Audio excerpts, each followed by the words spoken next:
Coming up on this week's episode of An In-Depth Look, I'll show you how I do real-time virtual sets, camera switching, and even live streaming from my garage.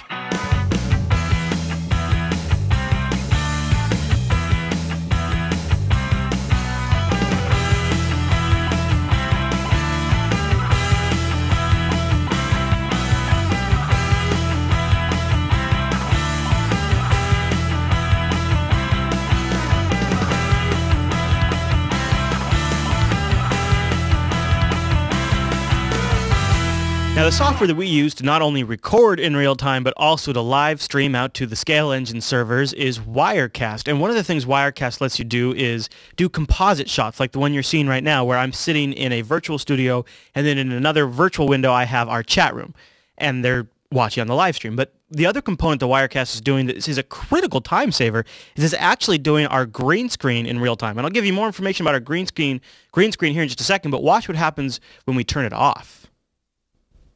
There, I just kind of blew away some of the magic. You can see I actually live within this box right here, this virtual box that we've placed in the Wirecast shot. And then when the green screen turns back on, Wirecast starts interpreting green in real time and making it transparent. So in real time, Wirecast is cutting out green and replacing it with transparency. And it's actually really good at that. I don't have a perfect green screen. In fact, if you look at this shot here, you can see it's a bit uneven. The green screen should try to be as even as possible. You see I have wrinkles in the curtain. That's normally would cause issues, but thanks to Wirecast's rather robust green screen tool, it actually works pretty good. I probably shouldn't say any more unless they're paying me to actually plug them, because I think I could make a good buck off of how many good things I have to say about them. But everything you've just seen happen here in this one shot was all done in real time by the Wirecast software without any effort on my part. No post-production has been done to these shots, including mixing in real-time live chat room and streaming it out to the internet while recording it locally in 720p. Okay, so now we're on the other side of the camera. The angle you normally see from would be this angle here, but I've decided we're now on the other side of the table. And I'm showing you probably the most important bits. This is an area I've focused a lot before on other videos I've done, but just a quick recap. Everything we do comes into this HV40, which also brings in audio on this Beach Tech audio adapter here, which comes from our big mixing board right here. Look at the size of that thing. And they also feeds this compressor, right? And this compressor runs back into this camera, which has HDMI feeds into this big boy. And that's the Wirecast machine I was just talking about. And here you can see a copy of our live chat room. And this is the screen that we always look at ourselves on. So whenever you see the host kind of looking offside, that means they're looking at themselves. These are all the available shots that we have to us. And holy crap, there's just a lot of shots that are currently available. And these are all the different audio channels that we're currently sending out to the live stream. We have a lot of different options. You can see I have a countdown that's going in here. These are all composited live. And then we have things like this little microphone right here. Little USB microphones are handy in this setup because I can get on here and I can talk to the live stream and make announcements without having to turn on all the dang gear, which I used to have to do until one day it dawned on me I could just have a USB mic and then I wouldn't have to turn on my mixer and on my microphones. But the real secret sauce is definitely bringing all of the audio and video into this guy at once, so that way you have one line in to your mixing machine. It's just your audio and your video together. I don't have to sync them up later on. That's what this Beach Tech lets me do with their otherwise consumer-grade camera. Now, you've probably noticed this green ring around the camera. This is the green screen maker. What it does is when it shines on that gray screen, it makes the gray screen, there's little beads. Show them the gray screen over there. Show that gray screen over there has little beads in it. And these beads over here, they reflect green back into the camera lens. So to us, it always remains green. That's Reflect Media. I got that from the DVEstore.com, or just Google search DVE store. They're not going to be able to see.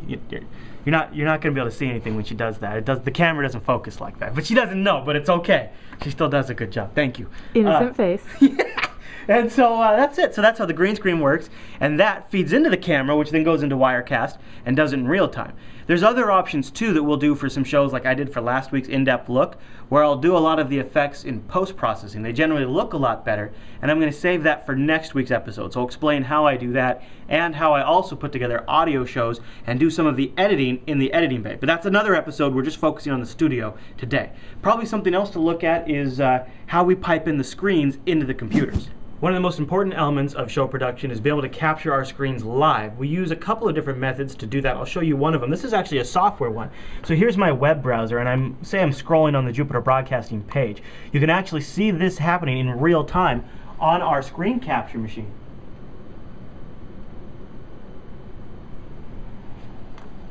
There's also other methods we can use, like HDMI capture. We can get live screen from this computer. That's how we might do, say, a video game capture like Stowe or reruns. We capture it live, bring it in over HDMI. It's nice and butter smooth, full resolution.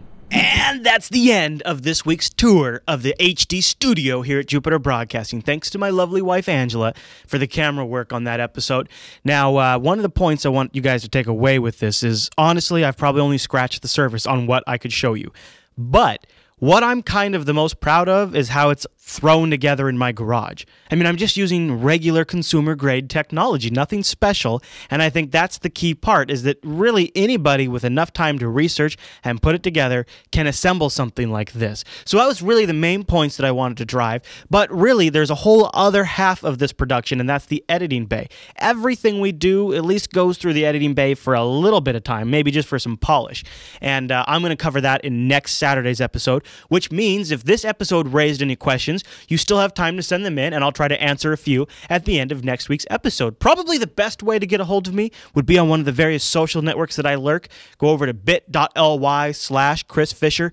G+ is my preferred. Or you can email me, chris@jupiterbroadcasting.com, or feel free to leave a comment over on the Jupiter Broadcasting page where this episode is posted. Now, I'll try to throw some links to some of the hardware I covered in this episode, if I covered any hardware, and other kinds of notes you might also find valuable there. So, you know, worth your visit. All right, everyone. Well, thanks so much for tuning in to this week's episode of An In-Depth Look, and we'll see you right back here next Saturday.